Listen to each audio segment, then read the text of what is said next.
নমস্কার বন্ধুরা। তো আজকে আমি তোমাদেরকে দেখাচ্ছি যে হচ্ছে মেকানিক্যালের পার্ট 3 ভিডিওটি। পার্ট যে 2 ভিডিওটি করেছিলাম সেখানে আমি বেস তৈরি দেখিয়েছি, চাইলে তোমরা সেই ভিডিওটি দেখে নিতে পারো।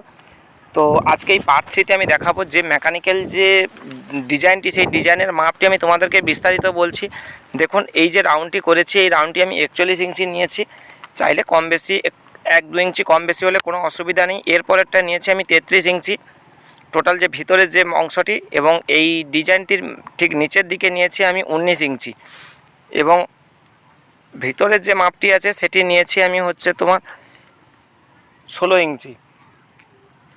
মাথার যে রাউন্ডটি আছে, রাউন্ড পোর্শানে মাপটি নিয়েছি 11 ইঞ্চি।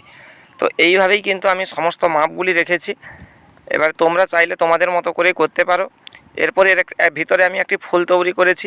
ফুলটির উপরের দিকে একটি পাপড়ি, নিচের দিকে গোড়ার দিকে দুটি কালার লাগিয়েছি। টোটাল ফুলের ভিতরে যে একটি পিঙ্ক এবং ভিতরটাতে একটি রেড রেখেছি। তাছাড়া এবং রাউন্ড ফেস যে ডিজাইনটি যেটা রানিং হবে, সেই রানিংটা করেছি আমি একটি সাদা আর একটি ইয়েলো কালার। তো এইভাবেই কিন্তু টোটাল কানেকশানটা আমি করেছি। দেখুন, তো এইগুলো সম্পূর্ণ হচ্ছে 12 ভোল্ট এসএমডি দিয়েই তৈরি করা হয়েছে টোটাল জিনিসটাকে। তো এইভাবে টোটাল 4খানার ডিজাইন তৈরি করেছি, টোটাল 4খানা একই রকমভাবে। এবারে এখানে লাগানো হচ্ছে সেটআপটিকে সুন্দরভাবে ইউক্লাম মতো রেডি করা আছে আগে থেকে। যে স্ট্যান্ডটি বানিয়েছিলাম সেই স্ট্যান্ডের সঙ্গে আমি এটাকে লাগাচ্ছি। লাগিয়ে এবার এটাকে আমি কানেকশান করব। কানেকশান করে সেটিকে জ্বালিয়ে আমি তোমাদেরকে দেখাবো। তো এখানে যে রানিংটা আমি করেছি টোটাল 5 কালারের যে তার নিয়ে, সেই কানেকশানটা কিন্তু আমি 12 ভোল্টের যে পিক্সেলগুলি ব্যবহার করেছি, এগুলি তার না কেটে 5 কালার রানিং না টেনে কিভাবে কানেকশান করা হয়। তো এর পরবর্তী পর্যায়ে আমি একটি ভিডিওতে তোমাদেরকে দেখিয়ে দেব যে রানিং তার না টেনেও কিভাবে কানেকশান করা যায়। এই যে রানিং সার্কিট বোর্ডটি, এই সার্কিট বোর্ডের সঙ্গে আমরা এটাকে কানেকশান করব, যার দ্বারা টোটাল এই যে ডিজাইনটির সাইডের পোর্শানটি রানিং হতে থাকবে। এবং এই সার্কিট বোর্ডটির কানেকশান এবং 5 কালার যে তার না দিয়ে যে কিভাবে কানেকশান করা হয় রানিং, আমি সেটা বিস্তারিত পরের ভিডিওতে দেখিয়ে দেব। এই যে 3টে রাউন্ড ফ্রেম ডিজাইনগুলি তৈরি করা হয়েছে, তার যে 5 কালারের যে রানিং ওয়্যারগুলি টোটাল একই রকম রেখেছি, যাতে আমার সার্কিট বোর্ডে জুড়তে কোনো অসুবিধে না হয়।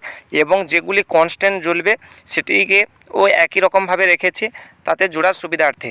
এবারে এইগুলির মধ্যে আমি টোটাল আমার জোড়া কমপ্লিট হয়ে গেলে আমি 12 ভোল্ট সাপ্লাই এর মধ্যে দেব ডিসি। তাতেই কিন্তু আমার এই ল্যাম্পগুলি যথারীতিভাবে জ্বলবে এবং রানিংটাও সুন্দরভাবে চলতে থাকবে। তো দেখুন বন্ধুরা, আমি টোটাল কানেকশানটা করছি। কানেকশান করার পরেই কিন্তু আমি এতে সাপ্লাই ছাড়ব।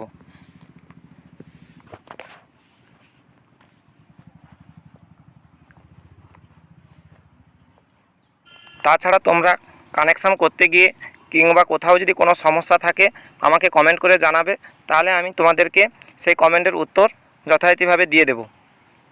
দেখুন, আমার এটি কিন্তু টোটাল কানেকশান হয়ে গেছে। এরপর এটিকে আমি কিন্তু 240 ভোল্ট সাপ্লাই দেব একটি এসএমপিএসের মধ্যে। সেখান থেকে 12 ভোল্ট সাপ্লাই নিয়ে এই জিনিসটি কিন্তু আমার জ্বলতে থাকবে। এখানে দুটি লাইন অ্যাড করা হচ্ছে, একটি ডিসি লাইন এবং একটি এসি লাইন। তো ডিসি লাইনটা কিন্তু আমি ওই মেকানিক্যালের জন্য দিয়েছি, আর নিচের মোটরটা এবং এসএমপিএসটির জন্য এসি লাইন সাপ্লাই দিচ্ছি। দেখুন বন্ধুরা, কত সুন্দরভাবে জ্বলছে। তো ভালো লাগলে চ্যানেলটিকে সাবস্ক্রাইব করে রাখুন এবং পাশে থাকা নোটিফিকেশান বেলটি অন করে রাখুন, যাতে এই রকম নিত্য নতুন ভিডিওর আপডেটগুলি সবার আগে তোমাদের সামনে পৌঁছে যায়।